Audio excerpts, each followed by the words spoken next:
To those of the white race who look to the incoming of those of foreign birth and strange tongue and habits for the prosperity of the South. That's the building of our country right there, Mr. Cutting. Americans are borning. I don't see no Americans. I see trespassers. Irish hops do a job for a nickel what a nigger does for a dime and a white man used to get a quarter for. Were I permitted, I would repeat what I say to my own race. Cast down your bucket where you are. Cast it down among the 8 millions of Negroes whose habits you know, whose fidelity and love you have tested in days when to have proved treacherous meant the ruin of your firesides. Cast down your bucket among these people who have, without strikes and labor wars, tilled your fields, cleared your forests, builded your railroads and cities, and brought forth treasures from the bowels of the earth, and helped make possible this magnificent representation of the progress of the South. I but convey to you, Mr. President and Directors, the sentiment of the masses of my race when I say that in no way have the value and manhood of the American Negro been more fittingly and generously recognized than by the managers of this magnificent exposition at every stage of its progress. It is a recognition that will do more to cement the friendship of the two races than any occurrence since the dawn of our freedom. Booker T. Washington, on September 18th, 1895, he made a compromise. The opportunity here afforded will awaken among us a new era of industrial progress.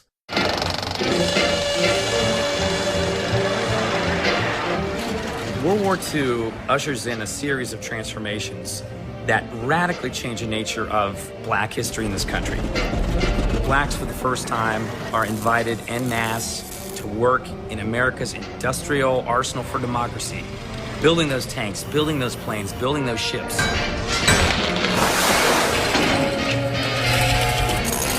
Between 1940s and 1970s, you see over 4 million African Americans leave the South in ways that had never occurred before. Head for New York, head for Chicago, head for Los Angeles. For the first time, they were integrated into the American work economy. They were earning enough to be lower middle class homeowners in LA and to establish, if not exactly, a very close similarity to the American dream.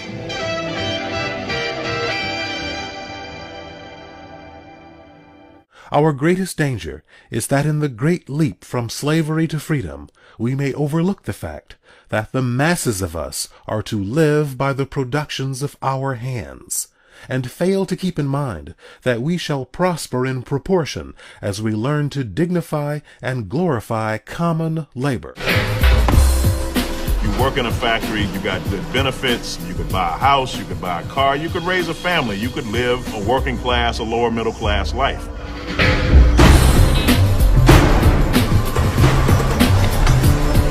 It was a moment of unprecedented black prosperity in which the trajectory of black America was on the rise. People were getting jobs, people were buying homes, people were buying cars, sending their kids to colleges. It was a moment of real optimism.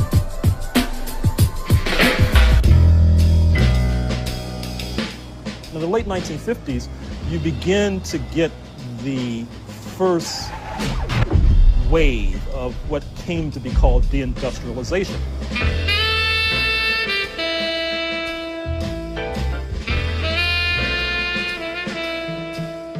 The American economy is changing. We're moving from an industrial economy to an economy based on service, based on information, rooted in technology. That is, it's high-skilled, high-wage, high-training on one hand, very low-skilled sweatshop labor on the other hand. Blacks find that their skills don't fit into either of those demands. They don't have the education or the skill or the training because of historic discrimination to work in aerospace.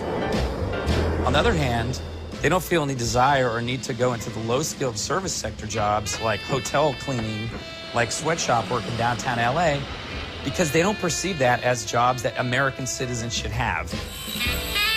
We're not talking about people who had careers. We're talking about people who had jobs. If you have a job, you are dependent upon that job. So when that factory closes, you are, in essence, ass out. No race can prosper till it learns that there is as much dignity in tilling a field as in writing a poem. It is at the bottom of life we must begin, and not at the top. Nor should we permit our grievances to overshadow our opportunities.